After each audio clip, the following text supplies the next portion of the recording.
tell me, what are these awful things I'm supposed to be doing to you? Today, we're taking you on a wild ride through the glitz, glamour, and scandalous world of Tinseltown. I present the shocking truth about the 10 biggest jerks in Hollywood history. Watch this video if you don't want to miss out. Number 10. Bing Crosby. The legendary crooner with the smooth voice and charming smile. Where the buffalo roam around the zoo and the Indians run up a rug or two. The old Bar Rex is a barbecue. Oh, yippee-yi-yo-ki-yay! Little did we know that behind that iconic persona, there lurked a dark side. According to his oldest son, Gary, in his tell-all biography, Going My Own Way, Bing Crosby wasn't exactly the warm and fuzzy father figure we imagined. Gary claimed that his dad's disciplinary tactics included stern lectures and even a studded leather belt. But it didn't stop there. When his brothers misbehaved, Gary himself would be punished too. And brace yourself for this one. The housekeepers allegedly resorted to giving the children the, quote, drowning treatment in the bathtub if they were caught talking in bed, or if they dared to wake up too early. That's some pretty extreme discipline, wouldn't you say? The sad part is that 2 of Bing Crosby's children went on to suffer from depression and eventually took their own lives. It's heartbreaking to think that such a beloved figure could have had such a troubled and damaging impact on his own family. But here's another surprising revelation. Bing Crosby's strained relationships weren't limited to his children. And you take a base. Man, now we're getting someplace. Despite starring in 7 road movies together, it turns out that Bing and his co-star Bob Hope weren't exactly buddies off-screen. In fact, Bob Hope once confided to a friend that he simply didn't like Bing, and at times even detested him. Who would have thought that behind the laughs and chemistry on-screen, there was tension and animosity behind closed doors? Number 9. Milton Burl. Ah, the legendary Milton Burl, affectionately known as Uncle Milty to millions. But behind the warm and endearing persona, there was a darker side that earned him a reputation as the, quote, thief of bad gags. Yes, you heard that right, a joke thief. Now you might be wondering how such a beloved figure could resort to such unscrupulous behavior. Well, let's dive into the not-so-glamorous side of Uncle Milty.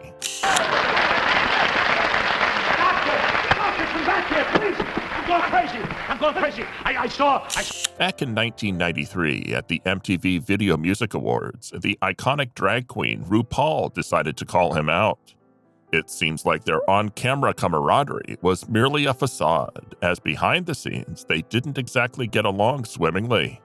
RuPaul's attempt to pass the torch to the comedy veteran turned awkward when things went off script, leading to a strained professional relationship and RuPaul's eventual departure from MTV. But that's not the end of Milton Berle's jerkish adventures. He managed to earn himself a lifetime ban from hosting NBC's Saturday Night Live. When he guest hosted the show in 1979, he went completely overboard during rehearsals, trying to take control of the entire show and upstaging his fellow cast members. To make matters worse, he shamelessly recycled old comedy bits that had lost their charm a long time ago. Lorne Michaels, the show's creator, tried to sweep this disaster under the rug, attempting to prevent the episode from being rerun. But as fate would have it, copies of the disastrous performance surfaced in 2003, revealing the truth about this Hollywood star's jerky behavior. Number 8. Zsa Zsa Gabor. Now here's a name that sparks images of old Hollywood's undeniable beauty, Zsa Zsa Gabor. She was a true icon, and her fame stretched far and wide. I heard the verdict. It's dangerous for you to come here. I must take that risk, and so must you. But there's always more to a story than meets the eye, and Zsa Zsa had her fair share of controversial moments. Despite struggling with failing health for what seemed like forever, she defied the odds and lived to a remarkable 99 years old. Zsa Zsa Gabor was known to be rather unpleasant to be around, leaving a trail of disgruntled acquaintances in her wake. Some even compared her to the Kardashians of today, but we'll save that debate for another time. One of Gabor's biggest sins was how she treated her own daughter, Francesca Hilton.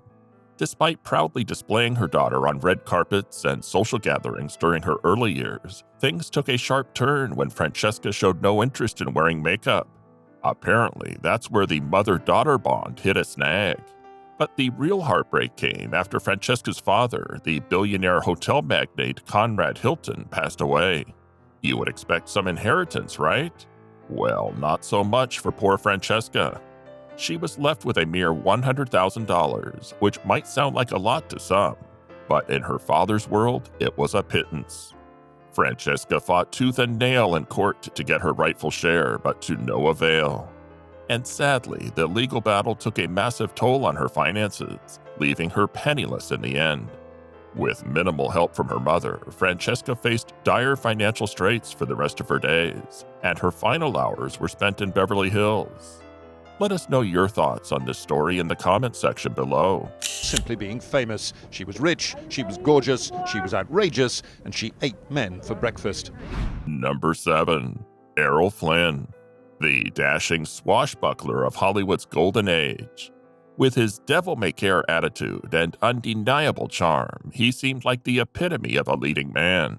But as they say, truth can sometimes be stranger than fiction, and Flynn's life was no exception. Call me irresponsible.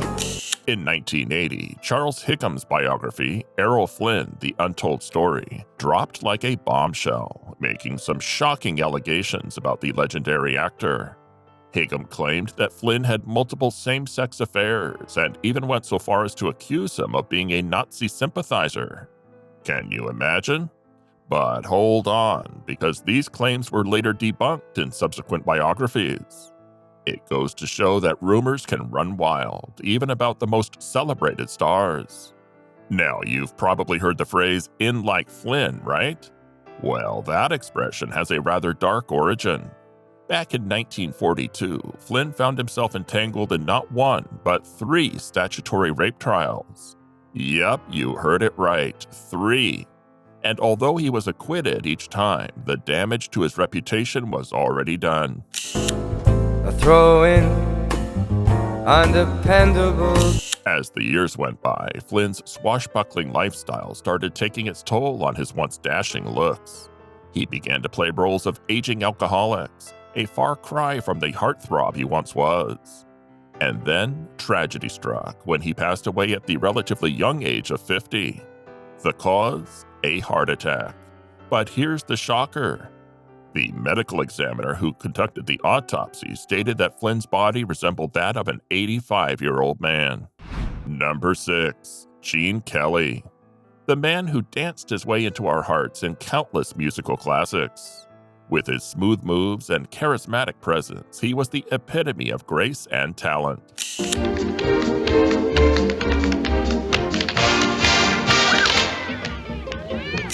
Legend has it that when the stunning dancer Sid Charisse returned home from the MGM lot covered in bruises, her husband immediately assumed she had been working with none other than Gene Kelly.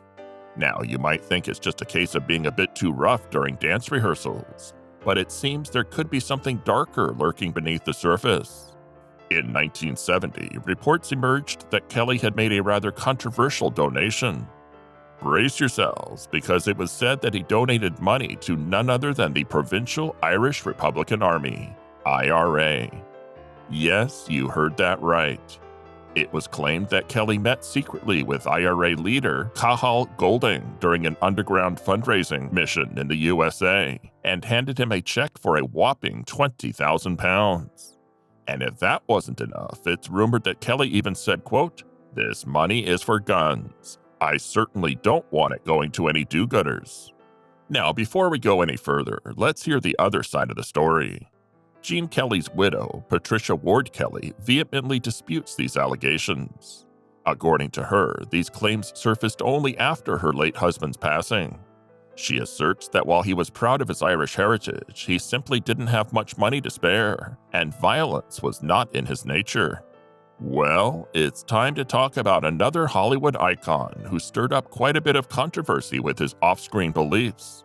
That's right, we're talking about none other than number 5, John Wayne, the tough-as-nails cowboy who won the hearts of millions with his rugged charm and memorable performances.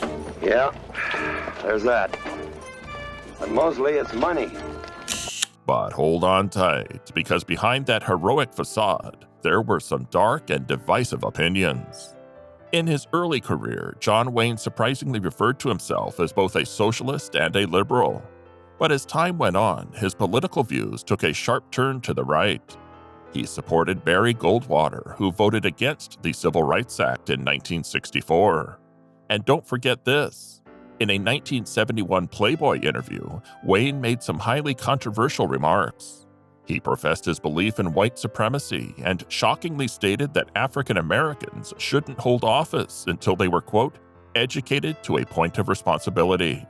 Wayne didn't stop there. He was also openly vocal against homosexuality.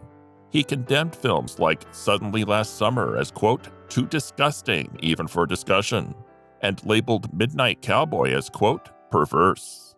But here's a twist. Despite his anti-homosexual stance, Wayne formed an unexpected friendship with Rock Hudson during their time co-starring in The Undefeated, and they remained close until Wayne's death in 1979. Now, it's no secret that John Wayne's views haven't aged well, and they continue to spark controversy even today. Some film school students can't help but walk out of class when his movies are screened. And there are even calls to remove his name from the Orange County Airport by Democratic leaders. But hey, it's not all doom and gloom for the Duke. He may have had his critics, but he also had a legion of devoted fans who admired his on-screen persona and legendary career.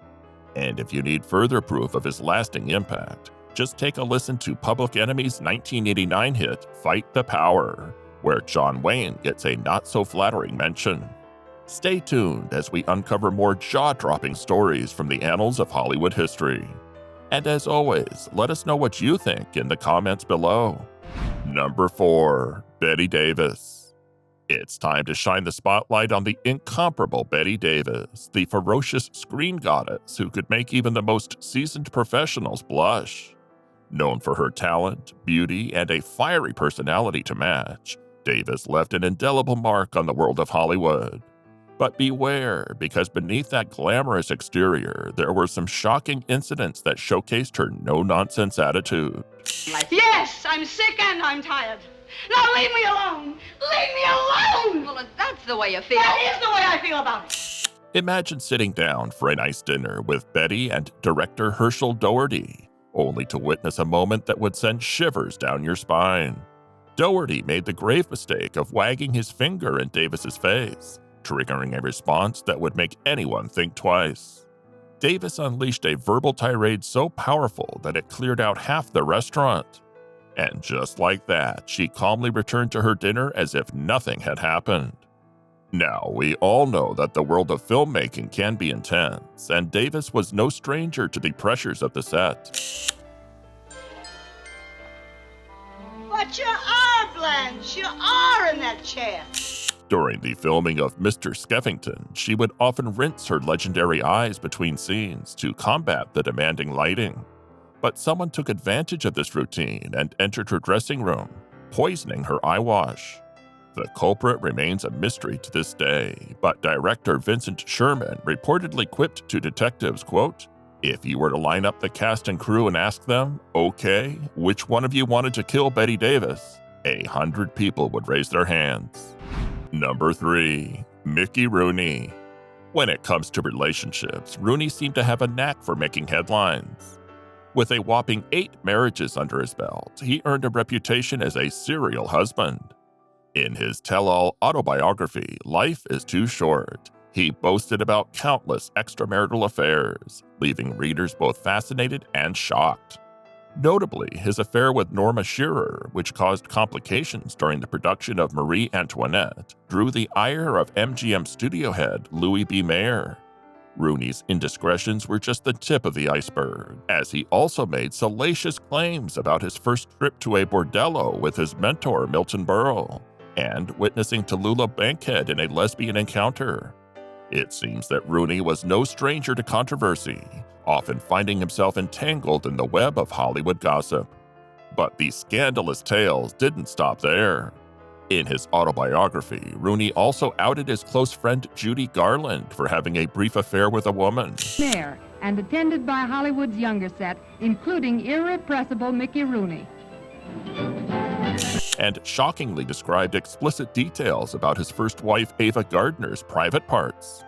These revelations further fueled the perception that Rooney had a penchant for crossing boundaries and disclosing personal matters without remorse.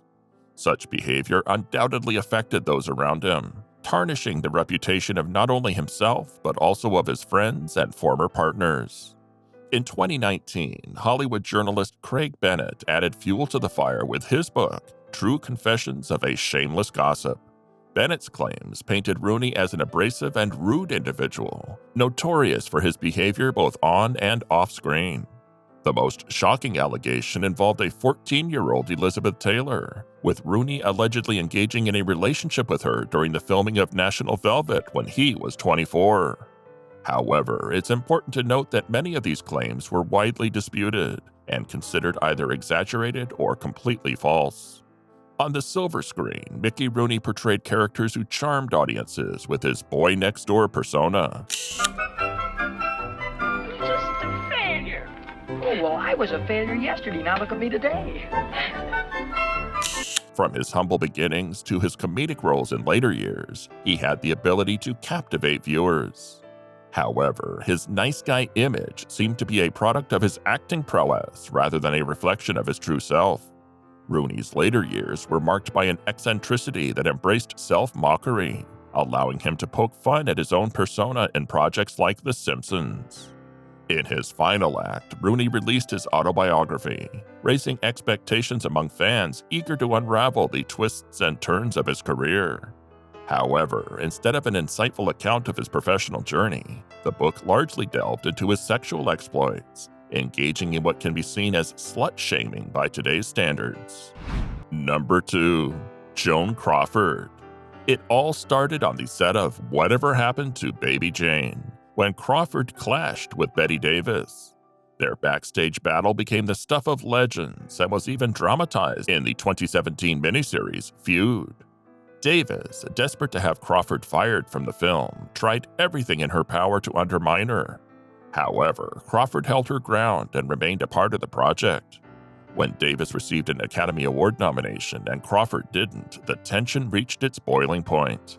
In a classic act of revenge, Crawford managed to secure a spot as a presenter at the Oscars and actively campaigned against Davis.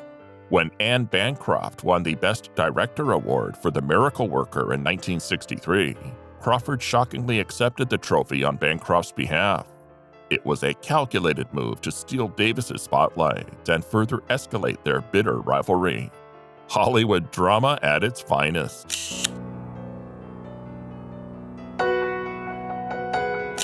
In 1978, her adopted daughter, Christina Crawford, published a tell-all book titled Mommy Dearest, revealing a lifetime of alleged abuse. While some of Crawford's other children denied experiencing abuse, and some of her friends defended her, Crawford's alcoholism, jealousy, and obsession with cleanliness were widely known in Hollywood circles. Rumors even circulated about a one-night stand with Marilyn Monroe, and she was named, quote, the other woman in multiple divorces. Christina Crawford's book shed light on the troubled upbringing she endured. Oh, I'm so happy for them. I don't know Claiming that her mother adopted children as nothing more than a publicity stunt, Christina described a childhood spent mostly in boarding schools. Shockingly, Crawford is said to have illegally adopted her children through back channels, and one birth mother even attempted to reclaim her child shortly after Crawford brought them home. In death, Crawford left behind a substantial $2 million estate. However, her will excluded her adopted children, Christina and Christopher, leaving them with nothing, while two other adopted children inherited $77,500 each. Number 1. Charlie Chaplin. Let's talk about the legendary Charlie Chaplin, the iconic figure who revolutionized cinema and left an indelible mark on the world.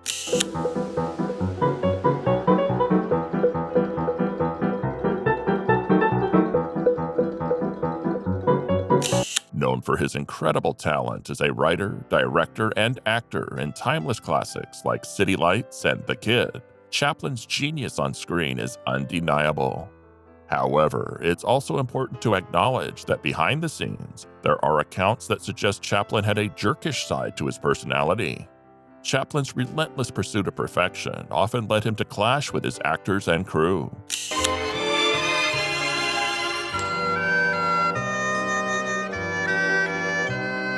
He was notorious for his demanding standards and would become hostile if they didn't meet his expectations. Stories of unnecessary firings, verbal abuse, and frequent tantrums have been shared by those who worked with him. His pursuit of excellence came at a cost, creating a difficult working environment for those around him. In his personal life, Chaplin's reputation as a difficult individual extended to his relationships and marriages. Despite being married several times, he had a track record of emotional abuse, control, and infidelity, according to his former wives.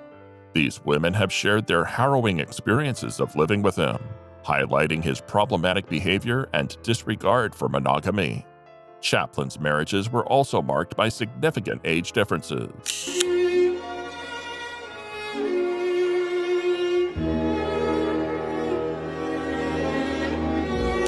He married his first wife when she was only 17 years old, and his second wife at the age of 16.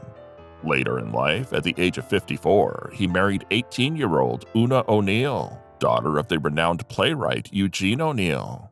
While this marriage caused a rift with Una's father, they remained together until Chaplin's death. However, reports indicate that Chaplin was an abusive husband to all of his wives and had no qualms about engaging in extramarital affairs.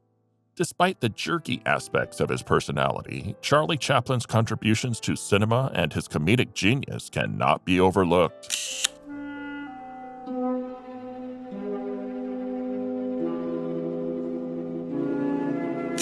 His silent films spoke volumes, entertaining and captivating audiences worldwide.